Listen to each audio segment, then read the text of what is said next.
안녕하세요. 배대입니다.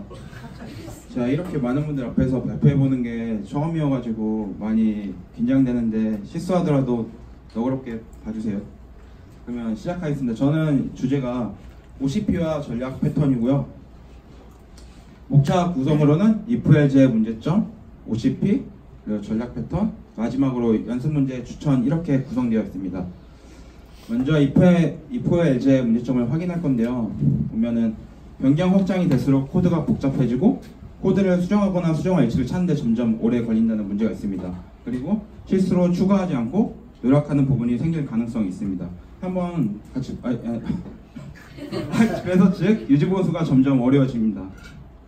한번 이제 코드로 볼 건데요. 이번 미션에서 저희가 했던 오토로또 생성 코드인데 여기 보시면은 셔플이 랜덤이어서 테스트가 불가능하다는 점만 빼고는 막 크게 문제 없고 깔끔해 보이는데요. 이제 시간이 지남에 따라서 기능이 추가가 되었고 if else를 이제 사용하게 되는데 최초에는 이제 블록이 크지 않기 때문에 이 방법으로 빠르게 구현해 나갈 수 있습니다. 하지만 시간이 지남에 따라서 이제 계속 기능이 추가되면서 이렇게 점점 길어지고 하다 보면은 if else 블록이 점점 커지면서 금방 수백 chu까지 증가하게 되고 이러다 보면은 코드가 복잡해지고 그리고 추가하거나 수정할 위치를 찾는데 점점 오랜 시간이 걸리게 된다는 문제가 있습니다. 그리고 또 다른 상황이 있는데 A, B, C라는 세 개의 클래스가 공통되는 if else를 사용하고 있는데 이런 경우가 있을까 싶지만 빠르게 구현하다 보면은 카피 앤 페스트로 일단 빨리 하고 나중에 이제 리팩토링 해야지 하면서 이렇게 하고 그냥 두는 경우가 많다고 하더라고요. 저번에 포비님께서도 말씀하셨던 이제 은행에서 10,000줄 된다 이런 것도 있었고 주변에서도 보면은 3,000줄이 메소드 안에 되는 경우도 있다 하더라고요. 그래서 이제 이런 게 이제 어떻게 문제냐 하면은 기능이 추가되면은 전부 다 세 군데 적용을 해야 되는데 A에는 이제 적용하고 B에도 적용하고 C에도 이제 적용을 해야 되는데 깜빡하고 안 하는 경우가 생길 수 있습니다. 이제 이렇게 될 경우에 컴파일 단계에서 바로 발견하면 다행이지만 이제 런타임 단계에서 만약에 발견하게 된다면 나중에 이제 큰 버그가 발생할 수 있고 이런 문제 때문에 if else를 이제 사용하는 거를 좀 자제하는 게 좋다고 합니다. 그래서 이제 유지보수가 점점 어려워지는데 코드가 복잡해지고 위치를 찾는데 점점 오래 걸리면서 이제 누락하는 사고가 발생할 수 있기 때문에 이제 if else를 사용하는 거를 좀 자제하는 게 좋다. 그래서 이걸 어떻게 하냐면은 이제 이런 거를 이제 방지하기 위해서 이제 대체지향의 5대 원칙이 이제 솔리드에서 5에 해당하는 OCP라는 게 있는데요. 이제 OCP란 이제 오픈 클로스 프린서플, 한국어로는 개방 폐쇄 원칙이라고 하는데 소프트웨어 구성 요소, 컴포넌트, 클래스, 모듈, 함수는 확장에 대해서는 개방되어야 하지만 변경에 대해서는 폐쇄되어야 한다. 기존의 코드를 변경하지 않으면서 기능을 추가할 수 있도록 설계되어야 한다는 뜻인데요. 여기서 이제 정말 중요한 거는 변경에 대해서 폐쇄되어야 한다는 건데요. 왜 그러냐면은 확장을 하거나 기능이 변경될 때마다 기존의 코드가 계속해서 바뀌면은 확장하는 게 점점 힘들어지기 때문입니다. 그래서 클로즈가 정말 중요한 건데 아까 코드를 보시면은 기능을 변경하기 위해서 if else가 추가가 되면서 기존의 코드가 수정이 되었는데요. 이제 이렇게 되면은 변경에 대해서는 폐쇄되어야 한다는 이제 클로즈를 위반하게 됩니다. 그럼 이제 이거를 적용하는 방법은 두 가지가 있는데요. 첫째로는 상속이 있고 둘째로는 컴포지션이 있습니다.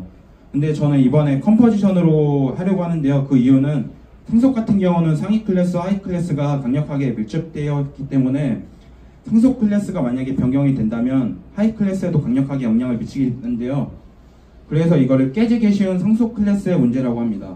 그래서 이펙티브 자바도 그러고 다른 이제 인터넷이나 포비도 그렇고 상속보다는 컴포지션을 많이 추천한다고 했습니다. 그럼 이제 적용하는 방법은 이제 세 단계로 나눠지는데요. 첫째로 변경될 것과 변하지 않을 것을 엄격히 구분해주고 둘째로 이 두 모듈이 만나는 지점에 인터페이스를 정해줍니다. 셋째로는 구현에 의존하기보다 정의한 인터페이스에 의존하도록 코드를 작성합니다. 아까 코드인데요. 이제 A, B, C 이렇게 세 군데로 이제 영역을 나눴는데 A와 C는 변경되지 않지만 이제 B에서는 계속해서 변경이 되고 있는데요. 이제 이 부분을 B로 이제 인터페이스로 이제 추출해 줍니다. 그럼 이제 두 모듈이 만나는 지점에 인터페이스를 정해 주는데요. 이제 인터페이스가 이제 로또 넘버스 오토 제너레이터랑 이제 구현 클래스들을 이제 중간에서 연결해주는 이제 방축 같은 역할을 해주는 건데요. 여기서 이제 주의해야 될 점은 인터페이스에 이제 의존해야지 다른 거에 의존하면 안 되는 건데요. 왜 그러냐면은 이제 기능 변경을 위해서 코드를 수정해야 되기 때문이다. 보시면은 위에서는 이제 인터페이스를 가지고 있지만 밑에서는 보면 셔플 랜덤 스트래티지라는 이제 구현 클래스를 직접 넣었을 경우에 만약에 다른 기능을 하고 싶으면은 셔플 리버스 스트래티지 다른 구현 클래스를 필드로 넣어줘야 되기 때문입니다. 그래서 이제 셋째로 이제 인터페이스에 의존하도록 코드를 작성하는 건데요. 이제 셔플 스트래티지 인터페이스를 필드를 가지고 그리고 이제 아까 랜덤 역할을 해주는 부분은 이제 구현 클래스로 만들어줍니다. 그럼 이제 이걸 어떻게 사용하냐면은 이제 로또 넘버즈 오토 제너레이터를 생성할 때 생성자 파라미터에 셔플 랜덤 스트래티지에 인스턴스를 넣어주면 되는데요. 이제 만약에 랜덤이 아니라 리버스나 다른 이제 방법을 해주고 싶을 때는 그것들의 인스턴스를 이렇게 넣어주면 됩니다. 그러면은 기존의 코드에는 변경 없이 똑같은 방식으로 이제 인스턴스만 새로운 걸 넣어주면은 이제 기존의 코드는 변경되지 않지만 다른 기능을 해줍니다. 그래서 만약에 또 다른 이제 A라는 거와 B라는 게 생기면 그때 또 이제 그냥 인스턴스만 넣어주면 됩니다. 네, 좀 약간 감이 안 오시는 분이 계실 수도 있을 것 같아서 제가 그 예시로 그냥 리스트랑 이제 어레이 리스트, 링크드 리스트 관계를 적어놨는데 저는 이게 처음에 좀 이해가 잘 안 됐어요. 근데 리스트를 우리가 사용할 때 앞에다 리스트라고 선언하지만 생성자를 넣어줄 때는 new 어레이 리스트나 new 링크드 리스트를 해주잖아요. 근데 어차피 똑같이 사용은 되지만 작동되는 기능은 조금씩 다릅니다. 그리고 이제 직접 자신이 new에서 생성하지 않고 생성자의 파라미터에다가 이제 인스턴스를 넣어주는 것은 넣어줘서 이제 외부에서 인스턴스를 받는 거를 의존주입이라고 하는데, 일단 다시 한번 말씀드리면 자기가 직접 new에서 인스턴스를 생성하지 않고 외부에서 인스턴스를 받는 거를 의존주입이라고 하고 이제 영어로는 디펜던시 인젝션 줄여서 DI라고 합니다. 그래서 이제 OCP의 장점이 계속 아까도 말씀드렸지만 계속해서 새로운 구현 클래스가 생겨도 기존의 코드에는 변경이 전혀 되지 않습니다. 그러면서 새로운 기능을 해주고요. 그래서 기능이 추가 변경되어도 기존 코드는 변경되지 않는다, 확장이 쉽다, 이런 장점이 있습니다. 그리고 또 다른 장점으로는 아까 코드는 랜덤을 테스트가 불가능했는데 이제는 이제 구현체를 주입해서 테스트가 가능한데, 원래 이거는 뭐 아까 오전에 CEO 코치님이 설명을 잘 해주셔가지고 따로 설명을 안 해드려도 될 것 같습니다. 이제 전략 패턴에 대해 설명해 드리려고 하는데, 전략 패턴이 아까 OCP를 준수하기 위해 여태 한 방식이 전략 패턴이었거든요. 근데 조금만 더 설명하자면은, 일단 먼저 전략이라는 용어에 대해서 정의하자면, 전략이란 어떤 목적을 달성하기 위해 이걸 수행하는 방식, 비즈니스 규칙, 문제를 해결하는 알고리즘 등을 전략이라고 하는데요. 아까를 예시로 들자면은 랜덤, 리버스, 나띵, 제가 아까 if에서 했던 세 가지 기능들이 이제 여기 전략에 해당합니다.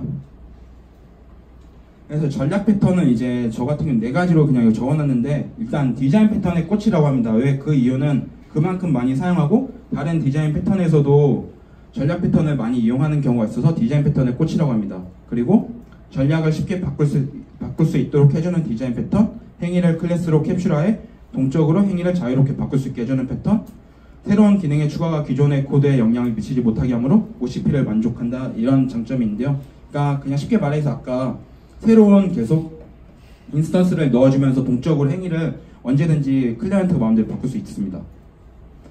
그래서 UML로 그려봤는데 이제 세 가지로 나누는데요. 컨텍스트, 스트래티지, 그리고 콘크리트라고 세 가지로 나누는데요. 컨텍스트 같은 경우는 이제 스트래티지 패턴을 이용하는 역할을 수행하는데, 아까 로또 넘버즈 오토 제너레이터, 그러니까 인스턴스를 가지고 있던 그거를 이제 컨텍스트라고 하고요. 이제 필요에 따라서 동적으로 구체적인 전략을 바꿀 수 있도록 해주기 위해서 DI나 아니면 세터를 사용해서 언제든지 기능을 바꿔줄 수 있게 해야 됩니다. 그리고 스트래티지 같은 경우는 이제 인터페이스나 추상 클래스로 추상화해가지고 외부에서 동일한 방식으로 알고리즘을 호출할 수 있는 방법을 이제 명시해주고, 콘크리트는 그 스트래티지를 구현해준 이제 구체적인 알고리즘을 이제 적용한 거를 이제 콘크리트라고 합니다. 그래서 아까 코드로 보면은 로또 넘버즈 오토 제너레이터가 컨텍스트에 해당하고, 셔플 스트래티지 인터페이스가 스트래티지에 해당합니다.